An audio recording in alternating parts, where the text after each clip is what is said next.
नमस्कार मित्रांनो, S T प्रवाशांसाठी अतिशय मोठी बातमी आहे। मित्रांनो, एस टीमध्ये प्रवास करताना अनेक जण सवलतीचा लाभ घेतात। त्यामध्ये महिला आहेत, दिव्यांग बांधव आहेत, विद्यार्थी विद्यार्थिनी आहेत, स्वातंत्र्य सैनिक आहेत, पत्रकार आहेत, अशा सर्व लाभार्थ्यांसाठी आता महत्त्वाची बातमी आहे जी NCMC कार्ड असल्याशिवाय सवलत मिळणार नाही। तर मग काय आहे हे NCMC कार्ड आणि हे कार्ड कोणाला मिळणार आहे त्या संदर्भात सविस्तरपणे माहिती आपण आजच्या या व्हिडिओमध्ये बघणार आहोत। महाराष्ट्र राज्य मार्ग परिवहन महामंडळाने प्रवाशांच्या सोयीसाठी पारदर्शकतेसाठी एक मोठे पाऊल उचललेले आहे। आता एस टीचा प्रवास अधिक स्मार्ट होणार असून विविध सामाजिक सवलतींचा लाभ घेणाऱ्या प्रवाशांसाठी नॅशनल कॉमन मोबिलिटी कार्ड म्हणजे NCMC अनिवार्य करण्यात आले आहे। परिवहन मंत्री तथा एस टी महामंडळाचे अध्यक्ष प्रताप सरनाईक यांनी या नव्या डिजिटल युगाची घोषणा केली आहे।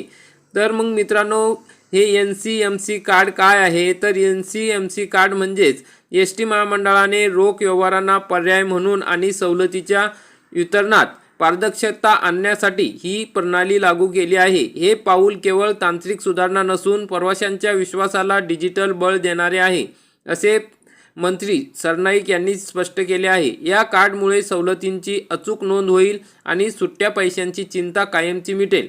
या प्रकल्पासाठी महामंडळाने इबिक्स टेक्नॉलॉजी लिमिटेड आणि NSDL पेमेंट बँकेशी करार केला आहे। मित्रांनो, मग आता कोणाकोणाला या योजनेचा लाभ मिळणार आहे? तर या नवीन कार्ड प्रणालीमध्ये समाजातील विविध घटकांना सामावून घेण्यात आलेले आहे। विद्यार्थी, शालेय व तांत्रिक शिक्षण घेणाऱ्या विद्यार्थ्यांना त्यांच्या सरळ क्रमांकाशी जोडलेले कार्ड दिले जाईल। ज्येष्ठ नागरिक आणि महिला, अमृत ज्येष्ठ नागरिक महिला सन्मान योजनेअंतर्गत प्रवास करणाऱ्या महिलांना आधार संलग्न कार्ड मिळणार आहे। दिव्यांग बांधवांना UDID क्रमांकाशी संलग्न असलेले विशेष कार्ड दिव्यांगांना दिले जाईल। पुरस्कारार्थी आणि पत्रकार, अधिस्वीकृतीधारक पत्रकार, स्वातंत्र्य सैनिक आणि राज्यस्तरीय पुरस्कार विजेत्यांना विभागीय कार्यालयामार्फत हे कार्ड दिले जाणार आहे। तर मग मित्रांनो, आता हे कार्ड कुठून घ्यायचे, कशा पद्धतीने घ्यायचे? तर या कार्डची किंमत आणि रिचार्ज सुविधा दिलेली आहे। तर या कार्डची किंमत आहे, नवीन कार्डसाठी 199 रुपये GST सह शुल्क आकारले जाईल। जर प्रवाशांकडे जुने स्मार्ट कार्ड असेल तर ते जमा केल्यास नवीन कार्ड 149 रुपयात उपलब्ध होईल। या ठिकाणी जसे रिचार्ज केले जाते त्या पद्धतीने आता ही वॉलेट मर्यादा या ठिकाणी राहणार आहे। कार्डमध्ये किमान 100 रुपये शिल्लक असणे आवश्यक आहे आणि 50 रुपयाच्या पटीत रिचार्ज करता येणार आहे। या कार्डचा रिचार्ज कुठे कराल? तर कंडक्टर जवळील ATM मशीन किंवा अधिकृत संकेतस्थळ, मोबाईल ॲप किंवा नियुक्त एजंटकडून रिचार्जची सोय असेल। मग नोंदणी कशी करायची आणि कोणकोणत्या सोयी मिळणार आहे? तर प्रवाशांच्या सोयीसाठी 3000हून अधिक अधिकृत एजंटची नियुक्ती करण्यात आली आहे। विशेष म्हणजे बस स्थानकावरच नोंदणीची प्रक्रिया पार पडणार असल्याने ग्रामीण भागातील प्रवाशांना मोठा दिलासा मिळणार आहे। एक कार्ड एक प्रवास या संकल्पनेतून एस टीचा प्रवास आता अधिक सुलभ, सुरक्षित आणि हायटेक होणार आहे। एस टीचा हा निर्णय म्हणजे परंपरागत प्रवास व्यवस्थेला डिजिटल स्पर्श देणारा टप्पा आहे। तिकीट हातात आणि सुट्ट्या पैशांची चिंता या जुन्या गोष्टी आता इतिहास जमा होत आहेत।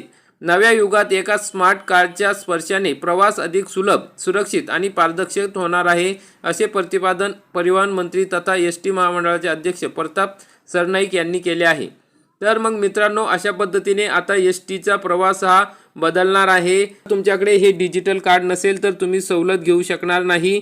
आता या डिजिटल कार्डमध्ये तुम्हाला रिचार्ज मारावे लागणार आहे। मित्रांनो, हे जे नवीन NCMC कार्ड काढलेलं आहे, तर या कार्डमुळे आता ग्रामीण भागातील महिला असतील, ज्येष्ठ नागरिक असतील, यामध्ये मोठा गोंधळ होणार आहे। कारण की हे कार्ड नसेल तर त्या ठिकाणी त्यांना सवलत मिळणार नाही। म्हणजे प्रत्येक महिलांना, विद्यार्थ्यांना, ज्येष्ठ नागरिकांना हे कार्ड काढावेच लागणार आहे आणि त्याच्यामध्ये रिचार्ज करावे लागणार आहे। हे रिचार्ज केल्यानंतरच त्यांना एस टीतून प्रवास करताना सवलत दिल्या जाणार आहे। त्यामुळे मित्रांनो, अतिशय मोठा गोंधळ या ठिकाणी लाभार्थ्यांमध्ये बघायला मिळणार आहे। त्या ठिकाणी सर्व लाभार्थ्यांनी आता एस टी स्टँडवर जाऊन, एस टी बस स्थानकावर जाऊन या ठिकाणी ही नोंदणी करून घ्यायची आहे आणि हे कार्ड काढून घ्यायचं आहे। हे कार्ड काढल्यानंतर तुम्ही कंडक्टर जाऊन सुद्धा रिचार्ज करू शकता। त्या ठिकाणी तुम्हाला पैसे देण्याची गरज नाही आहे. तुम्हाला प्रवास करताना फक्त कार्ड दाखवलं की तुमचा प्रवास होणार आहे. तुम्हाला तिकीट काढावे लागणार नाही. फक्त त्यावर ज्या पद्धतीने मोबाईलमध्ये रिचार्ज केला जातो त्या पद्धतीने या कार्डमध्ये आता रिचार्ज करावे लागणार आहे. यामुळे बोगस जे काही सवलत घेणारे आहेत त्यांना या ठिकाणी आळा बसणार आहे. अशा पद्धतीने महत्त्वाची अपडेट होती. जास्तीत जास्त बांधवांपर्यंत हा व्हिडिओ नक्की शेअर करा, कारण की प्रवास करताना आता तुम्हाला अडचण येणार आहे. तुम्हाला जर हे कार्ड नसेल तर पूर्ण पैसे द्यावे लागणार आहे. तर मित्रांनो, व्हिडिओ आवडल्यास व्हिडिओला लाईक करा, चॅनलला सबस्क्राईब करा. धन्यवाद. जय हिंद, जय महाराष्ट्र.